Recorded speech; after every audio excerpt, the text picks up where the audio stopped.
Hello students, welcome to class 11। और जैसा कि आप सभी जानते हैं बेटा, हम अपना फर्स्ट चैप्टर कर रहे थे जिसका नाम था समय की शुरुआत। तो देखिए, हमने जो है आपको पहले बता दिया कि अपनी प्रीवियस वीडियो में कि जो है आदिकालीन मानव जब धरती पर जन्म लिया था मनुष्य ने, तो उन्हें जो है जैसे 3 पार्ट्स में डिवाइड किया गया था। प्राइमेट, 3 प्रजातियों में, प्राइमेट, होमिनॉइड और होमिनिड। तो हमने 1 बाय 1 इसके विषय में डिस्कस कर लिया था। और इसके बाद हमने बताया था कि किस तरह से जो होमिनिड है, होमिनिड आगे चल के 2 शाखाओं में बढ़ जाते हैं, होमो और एस्ट्रोलोपिथिक्स। और इनमें जो है बहुत चीज़ों को लेकर के अंतर था, जैसे खोपड़ी, जबड़े, आकार और शरीर की बनावट। तो इससे इस बात का जो है ये बात क्लियर हो जाती है कि जो आदिकालीन मानव है, इसका जो विकास हुआ है वो जो है क्रमिक हुआ है। क्रमिक का मतलब है स्टेप बाय स्टेप। तो देखिए किस तरह से जो आदिकाल में जो मानव, जब मनुष्य ने धरती पर जन्म लिया था, तो किस तरह से वो मानव के रूप में था। इसके बाद जो इसकी प्रारंभिक, जो मैंने आपको बताया था, इसकी प्रारंभिक जो स्थिति थी वो प्राइमेट जिनको हम बोलते थे। तो प्राइमेट बिल्कुल वानर या जैसे चिंपैंजी वगैरह इस रूप में थे। इसके बाद जब होमिनॉइड में जो ये परिवर्तित हुए, तो इनमें होमिनॉइड में और प्राइमेट में क्या अंतर था कि जो है होमिनॉइड में मतलब होमिनॉइड के समय में जो मनुष्य की जो मस्तिष्क का जो आकार था और शरीर का आकार था, वानरों के मुकाबले थोड़ा सा ज़्यादा बड़ा था। और जो होमिनॉइड की जो थी, पूंछ नहीं थी। इसके बाद देखिए होमिनॉइड से जो होमिनिड बने, इन जो मानवों में क्या डिफरेंस था कि जो होमिनिड है ये जो है होमिनॉइड्स की तरह 4 पैरों पर ना चल के 2 पैरों पर चलते थे। और इनके हाथ जो थे बिल्कुल फ्री हो गए थे। अब इन हाथों का इस्तेमाल ये लोग औजार बनाने में इस्तेमाल करते थे। तो ये बात तो सच है कि भाई जो मनुष्य जो कालीन से जो आधुनिक काल में जो आधुनिक काल के मानव की तरह जो मतलब बना है या परिवर्तित हुआ है, तो ये क्रमिक हुआ है। तो देखिए पहले 4 पैरों पर मनुष्य चलते थे, लेकिन अब क्या कर दिया उन्होंने, 2 पैरों पर चलना शुरू कर दिया। अब देखिए, जब हम 4 पैरों पे अगर आप देखिए चलने की कोशिश करिए, तो जब आप 4 पैरों पे चलेंगे तो आपकी एनर्जी भी ज़्यादा लगेगी और जो है आपके हाथ भी फ्री नहीं रहेंगे। लेकिन देखिए, जब 2 पैरों पे मनुष्य ने चलना शुरू कर दिया, तो अब उनके हाथ जो थे वो बिल्कुल फ्री हो गए थे और उनका प्रयोग वो वस्तुओं को उठाने में या अब जैसे पत्थरों को तोड़ने में, तराशने में, इन चीज़ों में करने लगे, औजार बनाने में।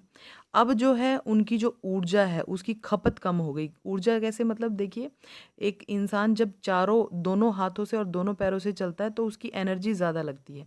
लेकिन जब सीधा खड़ा होकर के चलता है तो उसकी एनर्जी जो है काफ़ी सेव हो जाती है, यानी एनर्जी की जो खपत है वो कम हो जाती है। दोनों पैरों से चलना जो है अब उसके लिए आसान हो गया, वो तेज़ रफ्तार से भी चल सकता था। तो इसके बाद देखिए हम डिस्कस करेंगे कि होमो से हमारा क्या अभिप्राय है।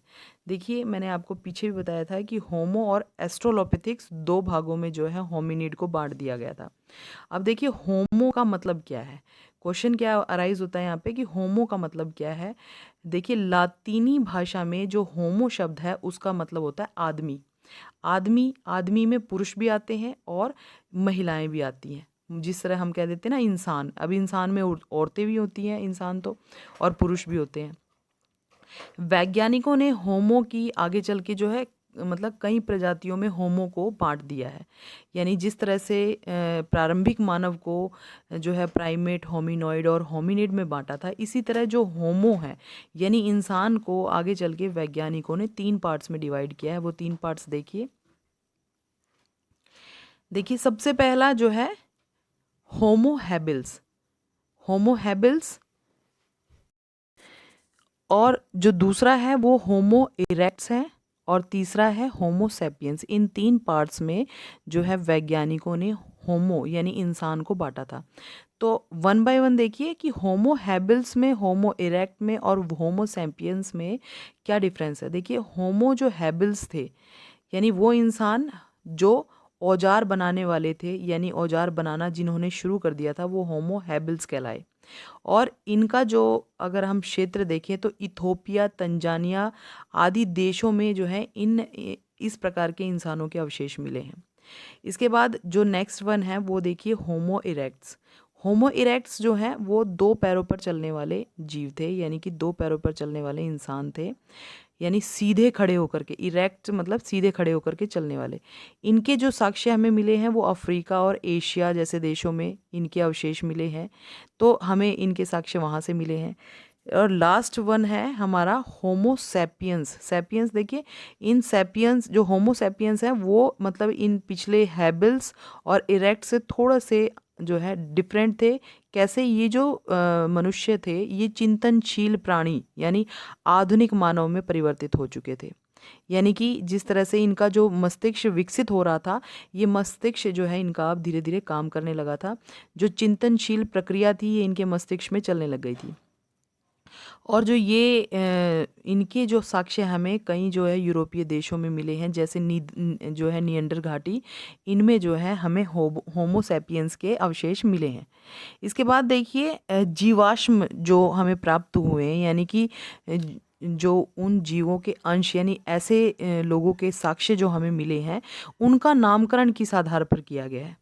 यानी कि जिस तरह से अभी मैं बता रही थी आपको होमो हैबिल्स हैं, ये इथोपिया तंजानिया में मिले हैं, या होमो इरेक्ट्स अफ्रीका और एशिया में मिले हैं, होमो सैपियंस के अवशेष हमें यूरोपीय देशों में मिले हैं।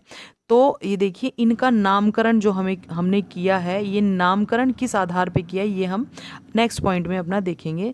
तो देखिए सबसे पहला उदाहरण आपको मिलता है, देखिए जर्मनी में जो हाइडल्सबर्ग है, यानी हाइडलबर्ग में होमो हाइडलबर्गेसिस नाम की जो है प्रजाति मिली है।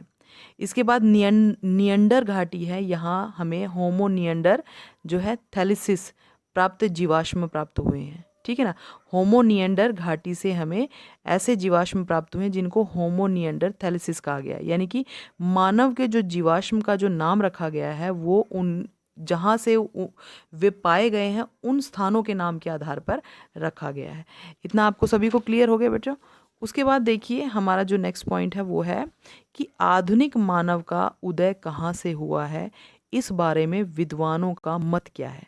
यानी कि आधुनिक यानी आज का जो मॉडल है, यानी कि आज अगर हम देखें मनुष्य जो है चिंतनशील प्राणी है, सभी काम जो है वो हाथों से कर लेता है और 2 पैरों पर चलता है। तो आज का जो आधुनिक मानव है इसके जो है उदय होने के साक्ष्य कहाँ से मिलते हैं। तो इसके बारे में जो विद्वानों के 2 मत हैं। तो पहला जो मत है वो देखिए क्षेत्रीय निरंतरता मॉडल। इसका विचार, इस विचारधारा के जो लोग हैं वो क्या मानते हैं कि इनकी जो उत्पत्ति है वो अलग अलग क्षेत्रों में हुई है। ठीक है ना, और ये जो है होमो सैपियंस बने हैं। होमो सैपियंस यानी अलग अलग क्षेत्रों से आकर के होमो सैपियंस बने। होमो सैपियंस मैंने आपको बताया था, होमो सैपियंस कौन होते हैं, जो मतलब चिंतनशील प्राणी होते हैं। इसके बाद जो दूसरे जो प्रतिस्थापना मॉडल के यानी कि दूसरे जो विद्वान थे, दूसरी विचारधारा को मानने वाले, वो क्या मानते थे, वो मानते थे कि जो मनुष्य है उनका उद्भव एक ही स्थान पर हुआ है और वो है अफ्रीका। अफ्रीका में हुआ है, वहाँ से वे अन्य जो हैं स्थानों पर चले गए हैं। तो ये 2 विचारधाराओं वाले जो हैं वैज्ञानिक हैं। तो बच्चों इतना आपको आज क्लियर हो गया होगा। Thank you, have a nice day.